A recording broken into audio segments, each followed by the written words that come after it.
Hey everybody, Brian here with a quick video. Today I am going to try the Macro No Flash Challenge.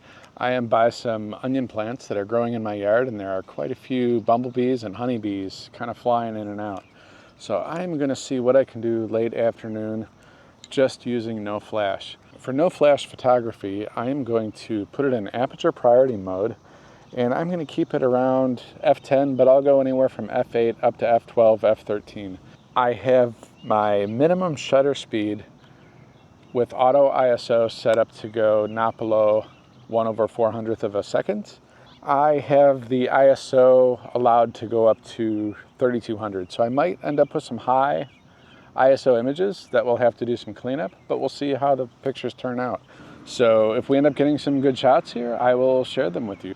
And I'm kind of in this central spot, so I can turn and hit any of these onions.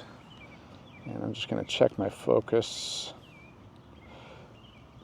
And the autofocus is really fast,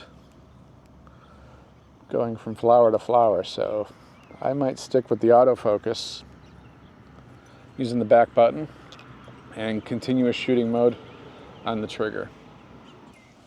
So when you're doing macro, do you prefer using a flash, or do you sometimes like trying to do macro without a flash? If you can get your shutter speed high enough and you're in a somewhat controlled light area, either with a little bit of shade or not too many harsh hot spots from the sun, or if you bring something like a diffuser, what you can do is also use that to, block out some hot spots. So there's a lot of techniques, for doing macro photography without a flash.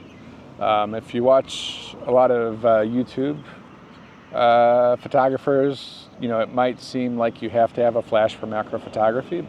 You don't necessarily need a flash. What type of pictures are you trying to get? Are you trying to get photo stacks? Are you trying to freeze really fast moving subjects? Are you going for a deep focus stack, or are you going for something more artistic with selective focus? Really, depending on what your reason for doing macro photography is, also might drive what kind of style and technique you want to use when you're taking photos. So keep that in mind, and try different things, So sometimes it's nice just to go out very unencumbered, right? Just a camera and a lens, not having to worry about a flash and a diffuser on the end. It's really fun. So if you have good light and you're willing to give it a try, and you can deal with a little bit of higher ISO, give it a shot.